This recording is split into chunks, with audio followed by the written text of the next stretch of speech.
we were stationed in this area in Afghanistan where basically across the road, there was like there was like one paved road in Afghanistan, so Route Utah. We were on one side of the road, and on the other side was this like bad guy town, for lack of a better description. And we regularly went in there. It was just, that was the place we went in because there was always something happening in there. And we'd been going in there for like 5 months, and every time we went in there, we would just get shot at. It was like they'd see us coming. There was no way to show up without giving away your position. And so we went in one day. You had been going in there every month or every day for 5 months. So they kind of were like, hey, I think the Americans want to come fight. Yeah, pretty much. And so this one day we go in, it was just like this weird day where it was broad daylight, and we get into this, it's like the section of the town, which was walled in. So we were kind of like hidden. And we ended up putting ourselves in a position where we got out and we moved into like the side of the town, and there was all these fighters in the second floor of these buildings, but they weren't engaging us. They were just watching us. And we kind of put ourselves in this very perilous situation where we had moved up far enough away from the vehicles where back to them, we would be exposed to these guys in the second floor that we didn't see until we got up to this wall. And so we're like at the standstill where we're kind of like hoping they shoot us so we can open up our rules of engagement so we can like shoot back, because we can't until they start shooting at us. And so for like 40. Did anybody take like a helmet and put it like on a broomstick? Yeah, see if it can get shot at? Us. And so we were like laying down behind this wall, and we're like, fuck, like what do we do? And finally the decision was made, like if we go back, there's a good chance one of us gets shot. And it's so stupid to like, all right, we're just gonna walk backwards with our back to the enemy. And so we're like, all right, we're gonna assault through. And so we walked into the courtyard. There was like the worst place you could go. There was nowhere else we could go. We had to walk straight into this courtyard. It's all on body cam too, and it's eerie footage. We walk into this courtyard and it's like quiet, but what you don't see in the video is like lining the walls in the second floor are fighters that we know are there. And so we're just like walking in, getting ready to get shot at, and then they opened up on us. And in the first volley of fire, this sounds horrible, but no Americans got shot. Some of our partner force did, and they were okay. Everybody lived. But in the initial volley, all the SEALs were okay. And so we took to the buildings, and it turned into this like pretty long gunfight. Our dog got shot too, but our dog survived. And so we're like fighting like rooftop to rooftop, and it's fairly close combat. It was like kind of the whole time I was there, this was by far the most intense thing I was a part of, except for what happens in about a couple hours after this. And so we have this like all day long kind of like, you know how it is. It's not like we're literally engaging the enemy for like 6 hours, but it was like sporadic for about 6 hours. And then like by the evening time, the fighting had kind of just stopped abruptly. It was dark out, and it was like everybody had just disappeared.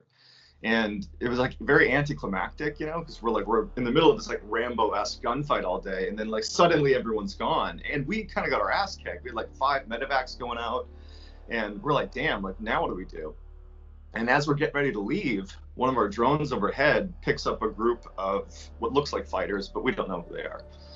And they're like, hey, there's a group of military age males that are kind of clustered near the exit where you guys are going. And at this point, we'd all, the SEAL platoon had broken into different fire teams. And so my fire team, which is, for those listening, it's just a small group of guys. There was like 6 of us. We were closest to this group. And so we're like, okay, well, we're just going to go see who they are. We're not going to do anything. We're just going to walk over and take a look at this group and see if they really are fighters. And we walk down this alleyway, and we get to this wall where the intel we were being fed was we would be able to get to this wall, poke our heads over it, and look out across this field and see this group from a safe distance behind a wall. Yes. And so we walk down this alleyway, and we're like, this is going to be great. We're going to get this great intel. And we like realize right when we get to the wall that on the immediate other side of the wall, not across the field, but like a foot away from us, are the fighters. And all of us, we've made no noise going down this alleyway. We're like surprisingly quiet. We're looking at each other, and even under nods, night vision, it was clear that all of us are looking at each other like, what have we done? We are literally in the hornet's nest. And so we had to just be proactive. And so one guy stood over the wall, starts engaging them. they were holding grenades. So we also looked first and we saw they had guns. So we started shooting and they were holding grenades for like this scenario. This is the scenario they were preparing for. Is if the idiots come up to us, we're going to have grenades, we're going to throw down their throats. And so here we are. And so grenades come over the wall. And I remember I was like, it was so crazy. The grenade comes over the wall and it hits my shoulder and lands in the ground between all of us. This is like a kill shot.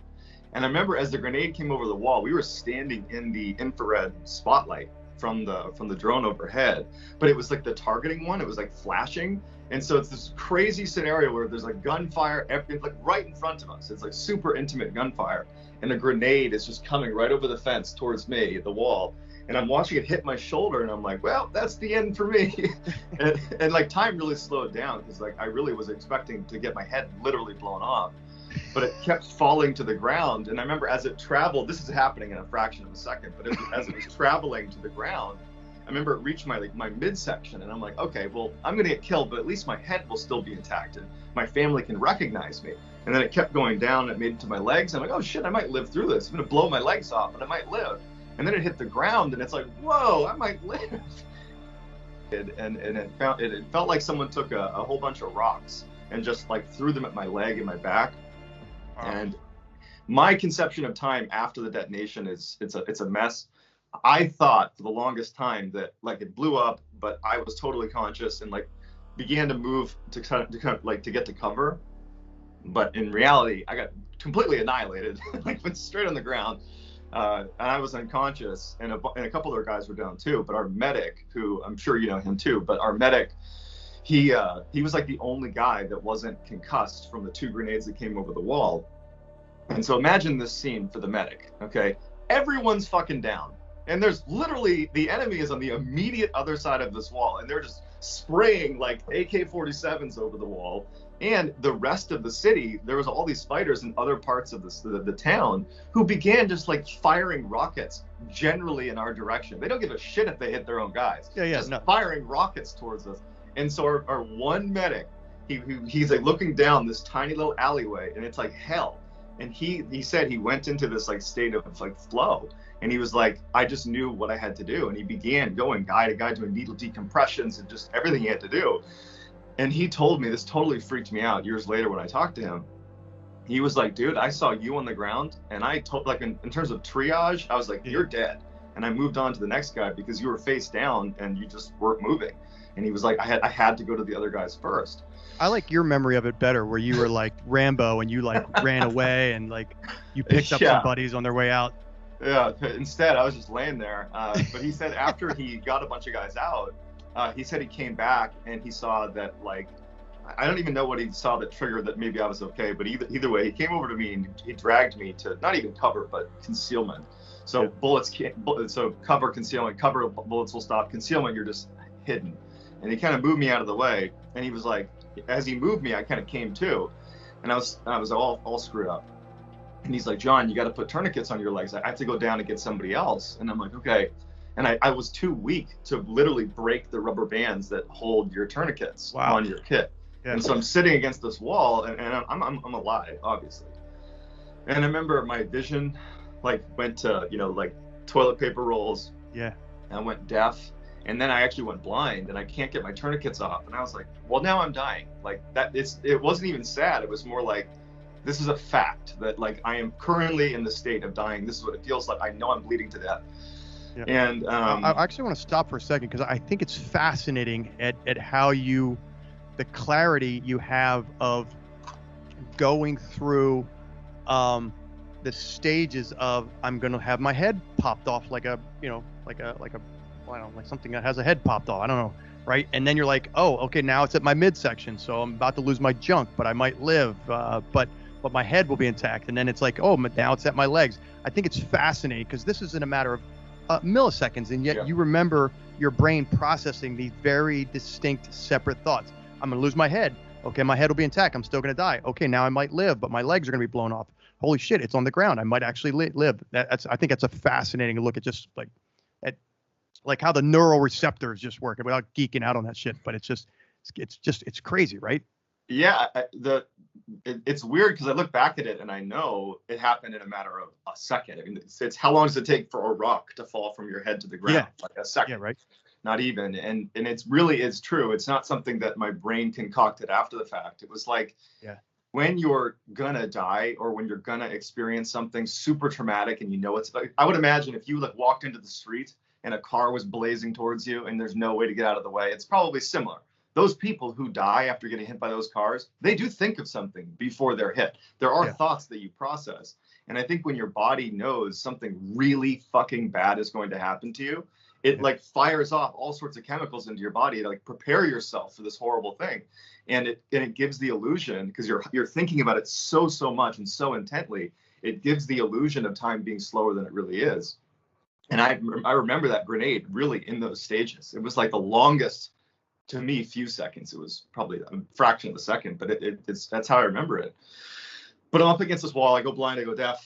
And then I was like, so that's the end. That's it. I remember I thought about my wife, who's back home in Virginia. I remember I was like really frustrated that I didn't have a family with her yet. We put off having kids to get through one deployment, you know. And then I remember it was like the feeling I had was of letting go. That's the only way I can describe the physical feeling I had. But I knew I was dying. I was like, all right, that's it. And I kind of let go. And I remember hitting the ground next to me and feeling the ground. And then that was it. That's all I remember.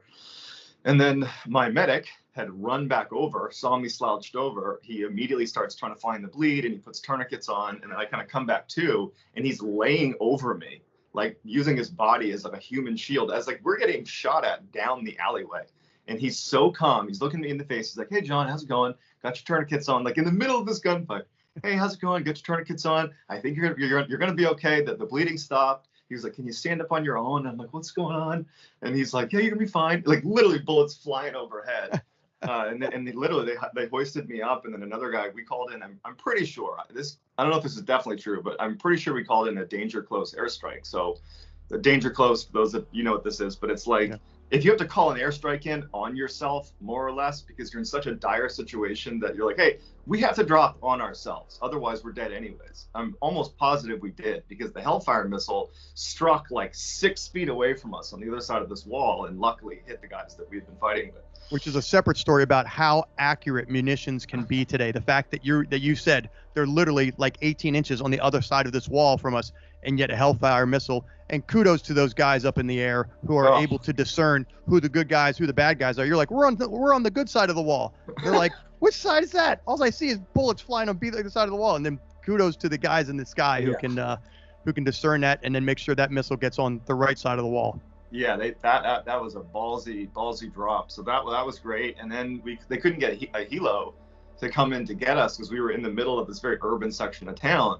And so we had to run like 800 meters to a hot extract. And I couldn't move. I could stand, but my legs were like pillars, you know, I couldn't move them. And so my medic and another guy are like running, holding me. And we're just like running literally through a street. Like, we haven't cleared anything. No, and like there's no help. We're just running through this town where rockets are just being fired arbitrarily in our direction. And we get to the helo and they throw us in the helo. And then our other guys, they couldn't fit on the helo. So they had to stay there and like fight their way back to the other guys, but they were fine. But yeah, then I got medevaced. And then actually there's another weird part to the story. They didn't know how bad, by they, I mean the other team guys that were in Afghanistan that were at the first base that me and the other guy I was with were getting medevaced to. They had seen that a couple team guys had gotten hurt and they were getting medevaced, that it was gunshot wound, whatever it was. And they didn't know the severity of the injuries. They had no idea if it was nothing or if it was going to be really bad. And so a bunch of the team guys went into the medical tent and like put on their best uniform, which was like shitty camo, but it was the best one they could find. And they were there to meet us in case we died. And so we went into the tent. And like, I remember looking around, it was like the weirdest scene. You have all these doctors like with their gloves on, like waiting to do intense surgery to us. And then on the side of the tent is like 20 team guys that have like the most intense face on because they don't know what they're going to see. Is it going to be 2 dead guys coming in or, you know? And it dawned on me when I first got in there, like, oh, this is great. My buddies are here. I was like joking, like, look at my, I was naked from the waist down. I was like, look. And I was like making jokes as I go in. And then I was like, oh shit, like this is like where people die too. And like, they don't know if I'm gonna live or die. And then I'm like, wait, am I gonna die? I feel pretty stable now. Yeah. But they wheeled us in and I got put under right away. And they just had to pull some shrapnel out. I was lucky enough that I didn't have what they called it. You don't have to beep this out, but so anal breaching. I was lucky enough to not have that, because if the shrapnel had gone in and like punctured that part of me, it would have almost definitely led to a massive infection and I would have died. And so they were like, you were this close. You were like this close to being unrecoverable. But yeah, so we lived. That was pretty crazy.